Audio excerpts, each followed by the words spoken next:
नमस्कार मित्रों, मैं हूं आपके साथ अशोक वर्मा। आप देख रहे हैं टीवी 20 न्यूज। बने रहिए हमारे साथ। अब खबरों की करते हैं शुरुआत। खबर आजमगढ़ से है, जहां इलाज के दौरान मरीजों को लेकर जा रहे टेम्पो पर पलटी गन्ना लदी ट्रक, कई लोग जख्मी। आपको बता दें कि क्षेत्र के गदनपुर के समीप एक गन्ना लदी ट्रक पलटने से मरीजों को लेकर जा रहे टेम्पो सवार को गंभीर चोटें आई हैं। वहीं आपको बता दें, सामुदायिक स्वास्थ्य केंद्र अतरौलिया से 8 मरीजों को लेकर बुढ़नपुर की तरफ जा रहे एक टेम्पो के ऊपर गदनपुर के समीप एक ओवरलोड ट्रक से गन्ना पलट जाने से टेम्पो में सवार महिलाओं को गंभीर चोटें आई हैं। वहीं स्थानीय लोगों ने इसकी सूचना पुलिस को दी है। मौके पर पहुंची पुलिस ने एम्बुलेंस के माध्यम से घायलों को नजदीक सौसैया अस्पताल पहुंचाया, जहां लोगों का इलाज चल रहा है।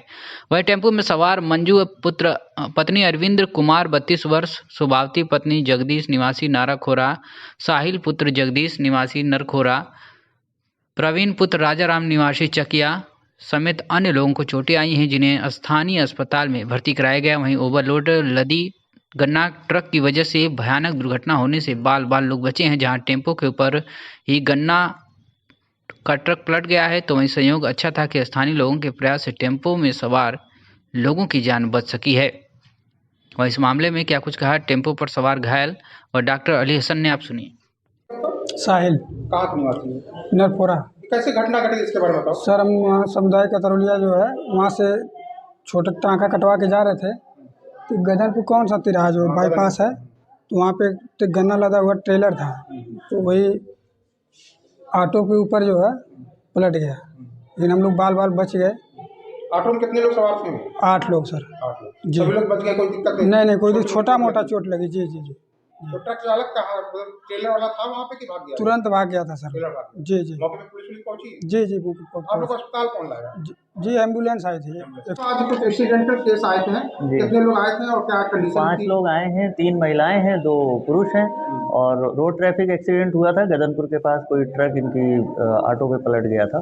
मामूली चोटें आई हैं, प्राइमरी ट्रीटमेंट करके कुछ एक्सरे करा दिया है, प्राइमरी ट्रीटमेंट दे दिया है, सब ठीक है, कोई दिक्कत नहीं है।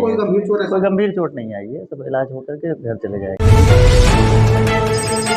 खबर आजमगढ़ से है, जहां नगर के गुरुघाट स्थित श्री राम जानकी मंदिर में चल रहे संगीतमय श्री राम कथा के चौथे दिन शुक्रवार की रात कथावाचक अंकित चतुर्वेदी जी महाराज ने श्री राम जन्मोत्सव लीला का मनमोहक ढंग से वर्णन करते हुए लोगों को झूमने और नाचने के लिए मजबूर कर दिया। उन्होंने कहा कि इस धरती पर जब गौ ब्राह्मण संत को सहाया जाता है, तब प्रभु श्री राम का प्राकट्य होता है।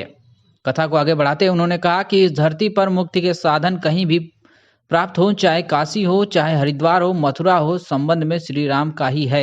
संपूर्ण जगत को तारने वाले प्रभु श्री राम ही हैं। महाराज जी ने बताया कि प्रभु श्री राम का एक ऐसा स्वभाव है कि वह दयालु परमात्मा क्रोध भी कर दें तो मुक्ति मिल जाती है। गोस्वामी तुलसीदास जी कहते हैं कि पायो परम विश्राम, राम समान प्रभु नाही कहूँ, राम जी जैसा कोई नहीं। इसलिए तो मनु जी ने, भगवान ने स्वयं कहा है कि आप उस सरिस खाजो कई जाई, नृप तव तनय होब मैं आई। ऐसे प्रभु श्री राम पूरे भारतवर्ष की रक्षा करें। अंकित जी महाराज ने अपने श्री राम के अवतरण और उद्देश्यों का वर्णन करते हुए श्रोताओं को मनमुग्ध कर दिया। इस अवसर पर समिति के अध्यक्ष सुभाष चंद्र तिवारी कुंदन, मंत्री संजय कुमार पांडे, राम प्रकाश त्रिपाठी एडवोकेट, ओम प्रकाश गुप्ता, ढुनमुन सोनकर, नंदू सोनकर, हर्ष सहयोगी, कविता उपाध्याय आदि सहित भारी संख्या में श्रद्धालु उपस्थित थे। खबर आजमगढ़ से है, जहां महाराजगंज पुलिस ने क्षेत्र में बाइक मार्च कर मंचलों को और हुड़दंगियों को कड़ा संदेश दिया है। स्थानीय कस्बा क्षेत्र में शुक्रवार शाम महाराजगंज कोतवाली प्रभारी कमलकांत वर्मा के नेतृत्व में पुलिस बल द्वारा बाइक मार्च कर रहे जहां क्षेत्र में शांति और सुरक्षा का भरोसा दिया, तो वहीं मंचलों और हुड़दंगियों को शांति व्यवस्था से खिलवाड़ न करने का कड़ा संदेश दिया। महाराजगंज पुलिस का यह मार्च थाने से निकलकर सहदेवगंज चौक के रास्ते नया चौक व भैरव जीती रहा होते हुए बजरंग चौक, बेकारू चौक, भैरव धाम परिसर घूमते हुए रामलीला मैदान पहुंचा तथा पुराना चौक होते हुए हनुमानगढ़ी के रास्ते थाने पर जाकर समाप्त हुआ। इस दौरान थाना प्रभारी ने नागरिकों से नए वर्ष को जश्न और शांति के सुरक्षा के साथ मनाने की अपील भी की तथा मंचलों और हुड़दंगियों को कानून के दायरे में रहकर नया साल मनाने का कड़ा संदेश दिया तथा शांति व्यवस्था के खिलवाड़ को कदापि बर्दाश्त न करने की बात कही। इस अवसर पर हल्का इंचार्ज उप निरीक्षक आशुतोष मिश्र, उप निरीक्षक सुधीर पांडे व पुलिस बल के साथ 112 डायल नंबर कर्मचारी भी मौजूद रहे। खबर आजमगढ़ से है, जहां जिला सूचना कार्यालय आजमगढ़ के वरिष्ठ कर्मचारी व सुरस राम 60 वर्ष की अधिवर्षता आयु पूर्ण करने के पश्चात सेवानिवृत्त हुए। इस अवसर पर जिला सूचना अधिकारी अशोक कुमार की अध्यक्षता में कलेक्ट्रेट स्थित जिला सूचना कार्यालय में एक समारोह के रूप में उन्हें विदाई दी गई। अपने उद्बोधन में जिला सूचना अधिकारी ने कहा कि सेवानिवृत्त सरकारी सेवक के लिए एक अनिवार्य व्यवस्था है जो सेवा में आने के दिन ही निश्चित हो जाता है। उन्होंने सुरेश राम के द्वारा विभाग में दी गई लगभग 34 वर्ष अनवरत सेवा के प्रति आभार व्यक्त किया तथा उन्हें धन्यवाद देते हुए उनके उज्जवल भविष्य की कामना की। सुरेश राम द्वारा जनपद महाराजगंज, मऊ, आजमगढ़ में सेवा दी गई। इस अवसर पर जिला सूचना कार्यालय की तरफ से सुरेश राम को प्रतीक चिन्ह व शाल देकर सम्मानित किया गया। वरिष्ठ पत्रकार मदन मोहन पांडे, वीरेंद्र कुमार सरोज एवं कार्यालय के सभी कर्मियों द्वारा उनकी सेवा के लिए प्रति कृतज्ञता व्यक्त की गई। खबर आजमगढ़ से है, जहां ठंड को देखते हुए स्वर्गीय संजय श्रीवास्तव कुष्ठ रोगी सेवा संस्थान द्वारा सरस्वती कुष्ठ आश्रम से अलाव जलाने के लिए लकड़ी दान किया गया। श्रीवास्तव कुष्ठ रोगी सेवा संस्थान द्वारा सरस्वती कुष्ठ आश्रम में अलाव जलाने के लिए लकड़ी दान की गई तथा अलाव जलवाया गया, जिसमें सभी बस्ती वाले बहुत खुश हुए। आज के इस कार्यक्रम में मीना देवी बस्ती निवासी सामाजिक कार्यकर्ता अलका श्रीवास्तव, अध्यक्ष एडवोकेट अस्मा, उपाध्यक्ष संरक्षक अनीता शैलेश, अलका श्रीवास्तव सदस्य, शिखा श्रीवास्तव सदस्य तथा बस्ती के सभी नवयुवक व बच्चे उपस्थित थे।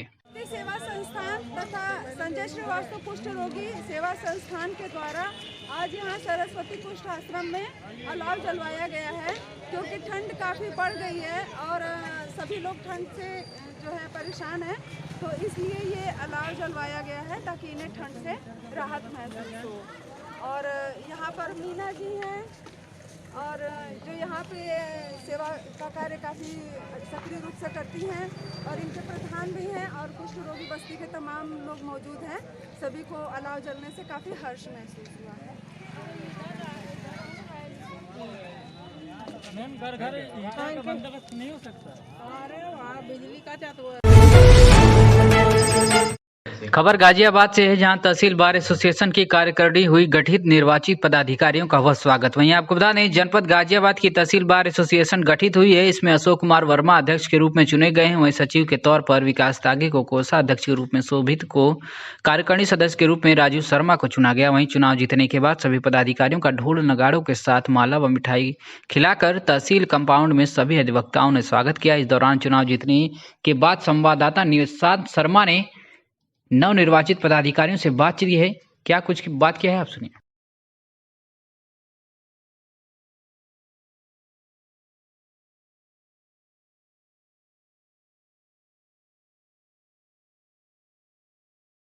मैं समस्त अपने बार परिवार, यहाँ के वरिष्ठ अधिवक्ता व युवा अधिवक्ताओं का धन्यवाद करना चाहूँगा कि उन्होंने हमें अपना आशीर्वाद और सहयोग और सबसे महत्वपूर्ण मत दिया, विश्वास जगाया हमें। उनके लिए सब वो धन्यवाद के पात्र हैं। मेरा सभी अधिवक्ता साथियों से कहना नहीं, निवेदन है कि सर्वप्रथम मैं आपको धन्यवाद करूंगा कि आपने समय निकाला और यहाँ मेरे विचार जानने के लिए आए। अधिवक्ता हित सर्वोपरि के लिए तो मैक्सिमम जो लोग चुनाव जीतते हैं सभी कहते हैं कि अधिवक्ता हित सर्वोपरि, और सब अपने बैनर पोस्टर जब चुनाव लड़ते हैं उस पर लिखते भी हैं। लेकिन मैं बिना कहे, मैं पहले भी, मेरे ऐसे चुनाव से पहले भी कुछ पत्रकार बंधु आए थे, मैंने उनसे भी कहा था कि मैं कुछ कहूँगा नहीं, करके दिखाऊँगा। कथनी खबर हमीरपुर से है, जहां पुरानी रंजिश के चलते महिला के ऊपर चढ़ाया कार, देर रात तक दोनों पक्षों में हुई लड़ाई। आपको बता दें, पुरानी रंजिश के चलते कार चढ़ाकर हत्या कर दी। देर रात दोनों पक्षों में विवाद हुआ था, जिसकी लड़ाई के बाद जा रहे पक्ष में दोनों पक्ष थाने, एक पक्ष बाइक से व दूसरा पक्ष कार से जा रहा था कि थाने कार वाले पक्ष ने बाइक से जा रहे वाले पक्ष को रास्ते में रौंदा। कई बार रौंदने के बाद सवार महिला की मौत व 2 लोग गंभीर रूप से घायल हैं। घायलों को इलाज के लिए कानपुर रेफर किया गया है। पुलिस ने मृतक के शव को पोस्टमार्टम के लिए भेजा है और जांच में जुट गई है। मौदा कोतवाली के सुजनौड़ा इलाके का यह मामला बताया जा रहा है। थोड़ी बहुत लड़ाई हुई थी गांव में, वो घर में आए और तीनों लोगों ने राम श्यामपाल, राम बाबू, राजा सिंह और उनके पूरे घर वाले, उनके चाचा बरदानी और वो सब लोगों ने मिलके मारा और 2 लोग घायल हो गए हैं, वो कानपुर के लिए रेफर हो गए। और हमारी बड़ी बहन है जयदेवी नाम है उनका, वो रास्ते में वो उनको पहियों से टक्कर मार कर चढ़ा दिया और वो मर गई हैं, यहाँ अस्पताल में है। उनको फांसी की सजा होनी चाहिए तीनों को। क्यों उन लोगों ने ऐसा किया?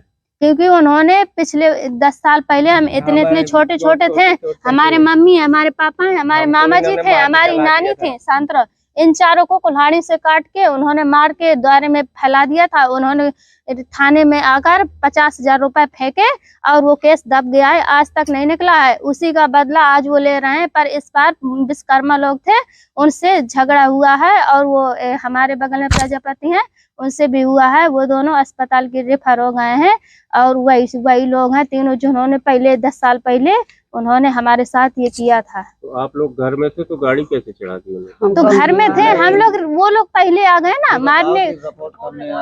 नहीं, हम बता रहे हैं ना, वो बाइक से 3 लोग उसमें थे, हमारे मामा थे और हमारी ये बहन थी और हमारे भैया थे और उसमें एक हमारे चाचे के लड़के थे, उनका नाम है प्रमोद और सोनू नाम है, सुमित नाम है। 3 लोग 2 गाड़ी में थे और उन्होंने पीछे से ओमनी नाम की गाड़ी है 4 पहिया, उसमें बैठे थे और चढ़ा दिया दोनों के ऊपर टक्कर मारी और हमारी दीदी थी उनके चढ़ा दिया, वो जहाँ से मर गई हैं और दोनों लोग वहाँ कानपुर के लिए रेफर हो गए हैं।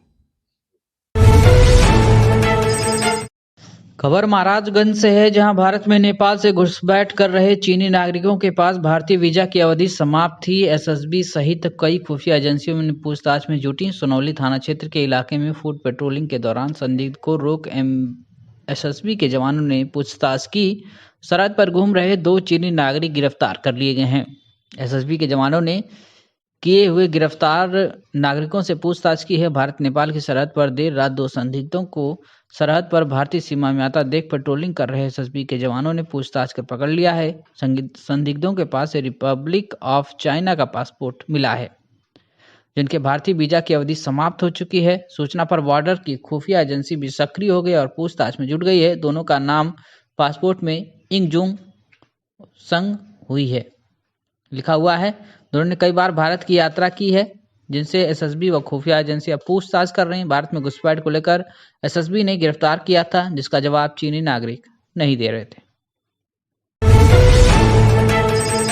बड़ी खबर दिखा रहे हैं आपको आजमगढ़ से, जहां जीएनपुर कोतवाली क्षेत्र के अजमतगढ़ में आर्किटेक्ट की पीट कर हत्या का आरोप लगाकर स्थानीय लोगों ने हंगामा कर दिया। कई घंटों की मशक्कत के बाद पुलिस ने शव को कब्जे में ले लिया। आपको बता दें, जीएनपुर कोतवाली क्षेत्र के अजमतगढ़ नगर पंचायत की गुरु गोविंद नगर निवासी 40 वर्षीय आर्किटेक्ट फिरोज अहमद पुत्र शमसुद्दीन की शुक्रवार देर शाम को घर के पास मौजूद था। आरोप है कि अनुसार स्थानीय पुलिस चौकी प्रभारी लाल बहादुर को उसको किसी मामले में लेकर चौकी पर चलने का दबाव बना ले गए, जिस पर बताया जा रहा है कि फिरोज ने मना कर दिया। आरोप है कि चौकी प्रभारी ने धमकी लेकर उनको थाने गए। कुछ देर बाद फिरोज लापता हो गया। सुबह उसका शव उसके घर के सामने शिव मंदिर के पास पड़ा हुआ मिला।